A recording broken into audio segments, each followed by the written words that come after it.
Olá, queridos, paz seja convosco, que alegria poder estar aqui com cada um de vocês.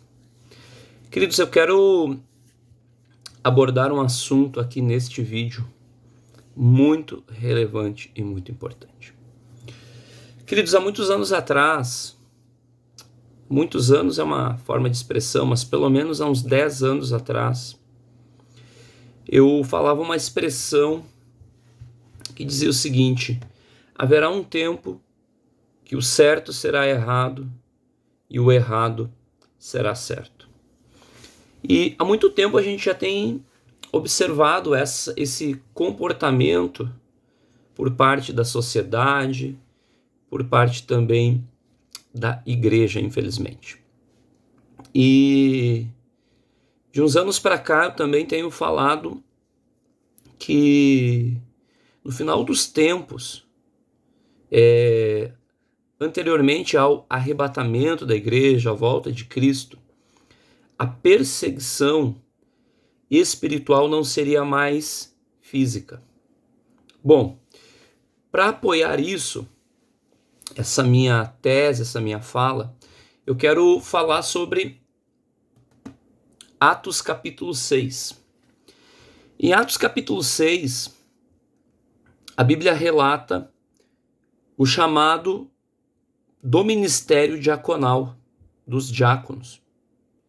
Foram escolhidos 7 homens cheios do Espírito Santo, de boa conduta, de boa reputação, de caráter, de família. E entre estes 7, um deles era Estevão. E a Bíblia diz que Estevão, ele era mais do que um diácono, porque os diáconos, a função deles era servir à mesa, visitar as viúvas e os órfãos, para que os apóstolos pudessem se dedicar ao ministério da palavra e da oração. Uau! E Estevão era um grande homem de Deus. Pregava a palavra com unção, ousadia, autoridade. Os céus se moviam pela mão de Estevão. E o que aconteceu? Os magistrados da época, tomados por ciúme, inveja, promoveram uma perseguição sobre a vida de Estevão. E Estevão foi morto apedrejado. E o mais interessante é que o versículo 15 do capítulo 6 de Atos diz assim, então todos os que estavam assentados no conselho, fixando os olhos nele, viram no rosto de Estevão o rosto de um anjo. Um inocente morreu pela mão da perseguição dos homens, a perseguição maligna e satânica. E tu sabe o que eu acho mais lindo disso? Que Estevão morreu aos pés de Saulo, que depois foi chamado por Jesus Cristo no caminho para Damasco, que é o grande apóstolo Paulo. Uau! Já vou falar porque é lindo isso. Queridos, uma vez a perseguição, ela era física. Eles matavam as pessoas fisicamente. Você vai ver, depois que todos os apóstolos morrem, entra a época da Inquisição da igreja, onde muitos imperadores, e um deles foi o imperador Diocleciano. O imperador Diocleciano, no século I, ele fez a maior de todas as perseguições contra a igreja. Junto com ele, Constantino e outros imperadores que perseguiram a igreja de Cristo, lançando eles em arenas com leões para serem despedaçados. Outros tantos discípulos foram decapitados, outros foram feitos de tochas vivas para iluminar as cidades de Roma. E outros tantos foram queimados em fogueiras, como Alexandre de Clemente e outros, que eram homens, mulheres de Deus que pregavam a palavra. Então, há muito tempo eu tenho dito que a perseguição espiritual, ela não aconteceria mais de forma física, como acontecia no passado, que era matando o corpo físico. E Deus me revelou dizendo, olha, a perseguição nos últimos tempos não será física. Por quê? Porque mata um apóstolo, mata um pastor, mata um líder, mata um homem, uma mulher de Deus fisicamente, dá um tiro na cabeça, persegue, enfim, sei lá o quê. Decapita, como foi a questão de Paulo, né? Crucifica de cabeça para baixo, como Pedro, né? Faz isso com um, Deus levanta 10, 20, 30, porque eles são mártires. São mártires, Como seria então uma perseguição no final dos tempos? Seria uma perseguição que não vai matar a pessoa fisicamente, mas vai matar a pessoa moralmente. Moralmente. O que é isso? Queridos, você bem sabe que uma pessoa ela pode fazer 1000 coisas certas. E se ela fizer uma errada, acabou a vida dela. Acabou a vida dela. Por quê? Porque nós estamos dentro de uma sociedade que não permite mais que nós venhamos errar. Nós estamos dentro de uma sociedade que não permite mais uma pessoa que erre se levante. E por isso que eu falei que era lindo sobre o apóstolo Paulo estar no momento que Estevão foi apedrejado. Estevão morre aos pés de Paulo. E o próprio apóstolo Paulo fala isso. Paulo foi conivente. Paulo, quando estava indo para Damasco pegar cartas para prender e matar os cristãos da época, ele tem um encontro com Jesus. E Jesus promove conversão, arrependimento e mudança de vida para Paulo, que se torna o grande apóstolo Paulo. Mas hoje nós vivemos numa sociedade que não permite mais, amados, as pessoas se levantarem dos seus erros. Nós vivemos numa sociedade onde a pessoa ela errou, ela falhou, acabou a vida dela. E o papel da igreja, amados, não é julgar, não é condenar, é ajudar esta pessoa, é apontar, é levar essa pessoa, é caminhar com essa pessoa que errou até o destino do arrependimento, da conversão, da mudança, através do encontro com Cristo. Uau, esse é o papel da igreja. Ah, pastor, mas se a pessoa pecou, se ela errou, ela tem que pagar pelos seus erros? Sim, amados, sim. Mas quem faz essa justiça é Deus. Amém? Queridos, uma pessoa que erra, ela precisa passar por 2 processos dolorosos. O primeiro, o processo de pagar pelo seu erro. E eu não estou discordando que quando nós erramos e pecamos, precisamos pagar pelos nossos erros. Sim. Então é o primeiro processo que ela passa, de pagar pelos seus erros, pagar pela consequência das suas decisões, das suas escolhas, do seu pecado, do seu erro. Segundo processo doloroso, ao mesmo tempo que paga pelos seus erros, que passa pelas consequências dos seus erros, ela precisa passar pela prova do arrependimento, da conversão e da mudança do seu erro. E aqui entra a igreja de Cristo.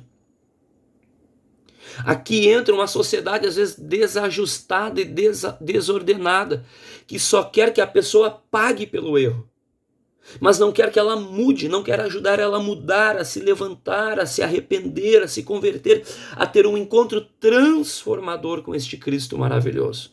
E aqui entra o papel da igreja, de entender que pecado é pecado, que erro é erro, mas que a igreja está ali para apontar o caminho da conversão e do arrependimento. A primeira palavra que Pedro prega depois do dia de Pentecostes, ele ganha 3.000 pessoas para Jesus. E qual foi a palavra? Ele diz: arrependei-vos, pois, e convertei-vos, para que sejam apagados os vossos pecados e recebam o dom do Espírito Santo de Deus. Glória a Deus, aleluia. Esta é a igreja de Cristo, que olha para a pessoa que errou, que olha para a pessoa que falhou e aponta o caminho do arrependimento, o caminho da conversão, o caminho do encontro com o Espírito Santo, que vai trazer sobre ela refrigério, bálsamo, cura, transformação no corpo, na alma, no espírito, no seu modo de viver. Uau! Que coisa linda isso, amados. Então, eu tenho dito que a perseguição ela não vai ser mais física. Ela vai ser o quê? Na moral. Por quê, queridos? Porque hoje, quando uma pessoa ela é acusada de algo, como é difícil ela se defender. Como é difícil ela se defender. Por quê? Porque ninguém prova nada, mas ela já foi acusada. E a sociedade, o que acontece?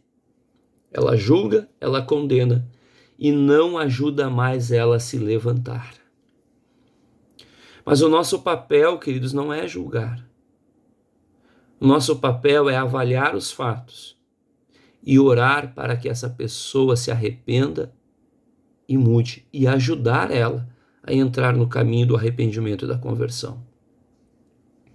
Então, queridos, eu acredito que a perseguição final da igreja, de muitos pastores, de muitos líderes, vai ser atacando a moral deles.